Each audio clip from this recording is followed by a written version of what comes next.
আজকে আমাদের সাংবাদিক সম্মেলনে এই বিষয়ে ডাকা হয়েছে। আপনারা সকলে অবগত আছেন যে গতকাল কলকাতা মহামান্য হাইকোর্ট এটি রায় দিয়েছেন যে 2010-এর পরের থেকে যতগুলো আমাদের ওবিসি শংসাপত্র দেওয়া হয়েছে সবগুলোই হচ্ছে আইন বহির্ভূত এবং সংবিধান বিরোধী, সংবিধানের মূল পরিকাঠামোর পরিপন্থী। এই সরকারের আমলে আপনারা দেখতে পাচ্ছেন সমস্ত বিষয়ে এরা হচ্ছে তুগলকি সিদ্ধান্ত নেয়, সংবিধানকে তাকে তুলে রেখে নিজেদের মতন নিজেদের স্বার্থসিদ্ধির জন্য এবং নিজেদের যে ভোট ব্যাংক সেটাকে কনসলিডেট করার জন্য এরা হচ্ছে সংবিধানকে তোয়াক্কা না করে, সংবিধানের সিদ্ধান্তকে না মেনে, সংবিধানকে অবমাননা করে তাদের নিজস্ব সিদ্ধান্তগুলি কার্যকর করে।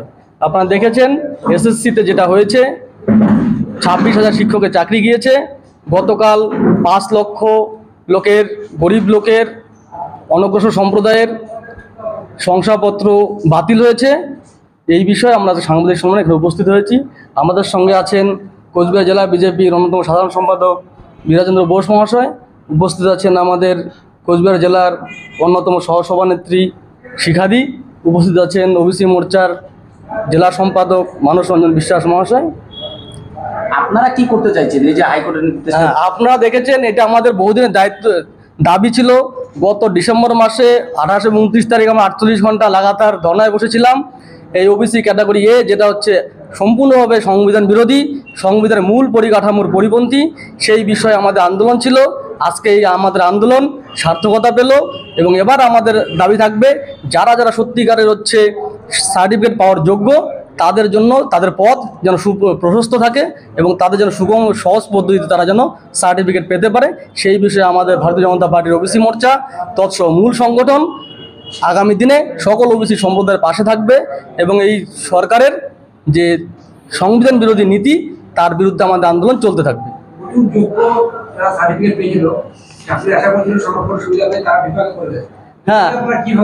হ্যাঁ, আমরা প্রথমে বলে রাখছি যারা যোগ্য, যারা পাওয়ার যোগ্য তাদের সঙ্গে আমাদের কোনো বিরোধ নেই। তারা প্রত্যেকেই সার্টিফিকেট পাবে এবং যথা সময়ে পাবে। কিন্তু এই সরকার থাকলে পরে এই সরকারের যা নীতি, এই সরকার শুধুমাত্র ভোট ব্যাংকের দিকে তাকিয়ে রাজনীতি করে। তাতে আপনারা দেখেছেন 26,000 শিক্ষকের চাকরি গিয়েছে, সেখানে অবশ্যই সকলেই অযোগ্য বা টাকা দিয়ে চাকরি পায়নি, সেটা যেমন সত্যি হয়েছে ওখানে, এখানেও তাই। যাদের সার্টিফিকেট বাতিল হলো তারা সকলেই যে ওবিসির আওতাভুক্ত নয়, ব্যাপারটা এমনও নয়। কিন্তু এই সরকারের তুগলকি সিদ্ধান্তের জন্য সাধারণ লোক এবং যারা যোগ্য লোক তারাও ভোগান্তির শিকার হচ্ছে। আমরা এর বিরুদ্ধে প্রতিবাদে আমরা থাকবে এবং তাদের সমস্ত ধরনের সহযোগিতা, আইনি সহায়তা যা যা প্রয়োজন হয় ভারতীয় জনতা পার্টি তৎসহ ভারতীয় ওবিসি মোর্চা তাদের সঙ্গে আছে সবসময়। তৃণমূলের দেখুন, এটা করেছে বামফ্রন্ট আমল থেকে শুরু করে টিএমসি আমলে। তাদের অন্যায়, তাদের হচ্ছে সংবিধান বিরোধী নীতির জন্য এটা সংগঠিত হয়েছে। বিজেপি না এর আগে ছিল, না পিছিয়ে ছিল, না সামনে ছিল। কিন্তু বিজেপিকে দোষ দেওয়ার টিএমসির এখন যখন দেওয়ালে পিঠ থেকে গেছে, সামনে কাউকে একটা দোষ দিতে হবে, সেটা বিজেপিকে দোষ দিচ্ছে। সাধারণ মানুষ জেনে গেছে যে তুগলককে এবং কার বদান্যতায়, কার অনুপ্রেরণায় এই কাজগুলো হয়েছে। একদম একদম 2010 থেকে 10-এর পরের থেকে যেগুলো সব রাজ্য সরকারের জন্যই হয়েছে। আপনার নাম? আমার নাম সুব্রত কর, কোচবিহার জেলা ওবিসি মোর্চার সভাপতি। আমাদের জেলা ওবিসি মোর্চার সভাপতি আপনাদের কাছে কিছুক্ষণ আগে বিস্তারিত বললেন।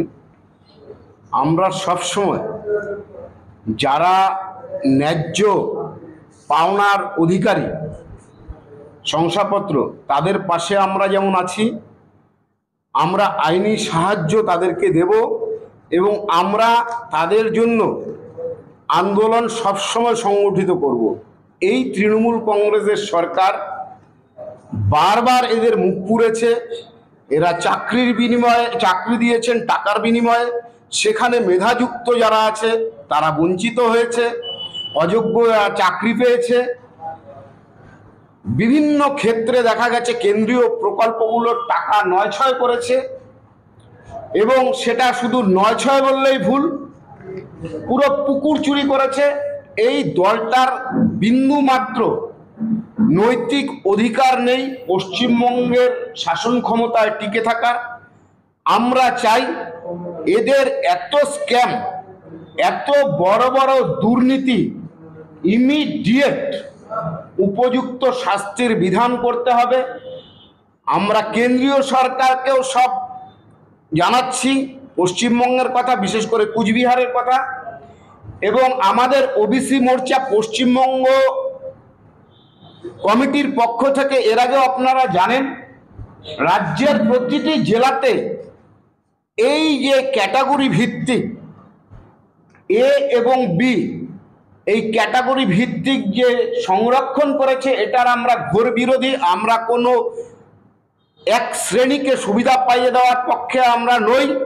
আমরা চাই যারা অনগ্রসর আছে সকলেই যেন সুবিধা পায়, কোনো ক্যাটাগরি ভাগ করা চলবে না। তার বিরুদ্ধেই অবস্থান, বিক্ষোভ। এবং প্রতীকী ধর্মঘট হয়েছিল, সেখানে দাঁড়িয়ে আমি আবারও বলছি, এই অগণতান্ত্রিক হিটলারি সিদ্ধান্তের জন্য আজকে থাপ্পড় খেয়েছে হাইকোর্টের ডিভিশন বেঞ্চে। আমরা চাই যারা ন্যায্য পাওনাদার শংসাপত্র তারা পাক, তাদের পাশে আমরা আছি। আইনি সহায়তা আমরা তাদেরকে দেব এবং আমরা তাদের জন্য লড়ব। কিন্তু বিশেষ কোনো সম্প্রদায়কে যদি কোনো সুবিধা করে দেয়, যেটা আগাগোড়া দিচ্ছে এই সরকার, আমরা তার বিরুদ্ধে আছি, লড়ব। আমরা আজকে আমাদের সাংবাদিক সম্মেলন হয়ে গেল, চলছে। আমরা কোনো আইডি দেব, মেল আইডি দেব, সেখানে তারা যারা মানে বঞ্চিত হলেন আজকে, যদি ন্যায্য পাওনার অধিকারী হন, তারা যোগাযোগ করবেন। তাদের আমরা আইনি সহায়তা বা কোনো হেল্প ডেস্ক দিব, তাতে তারা যাতে সুবিধা পায়, তাদের যাতে হয়রানি না হয়, সেটা দেখার দায়িত্ব আমরা নিচ্ছি। অবশ্যই যদি ফার্দার কিছু হয়, আমরা প্রথমেই বললাম যে আমরা এদের পাশে আছি, এদের পাশে ছিলাম, এদের পাশে থাকবো। এই যে প্রতারিত যারা হচ্ছে, যারা বঞ্চিত হচ্ছে, তাদের সঙ্গেই আমরা আছি সব ক্ষেত্রে। শুধু এই ওবিসি নয়, চাকরির ক্ষেত্রেও আপনারা জানেন, এবং বিভিন্ন ক্ষেত্রে যেখানে যারা বঞ্চিত হয়েছে, আমরা তাদের পাশে থাকি। যোগ্যদের পাশে আপনার অবশ্যই চাকরি যেমন মেধাযুক্ত যারা আছে, যোগ্য, তাদের পাশে আমরা আছি। এই ক্ষেত্রেও শংসাপত্র যাদের পাওয়ার যোগ্যতা আছে, মুষ্টিমেয় একটা সম্প্রদায়কে না ব্যবহার করে যাদের যোগ্যতা আছে, তাদের পাশে আমরা আছি।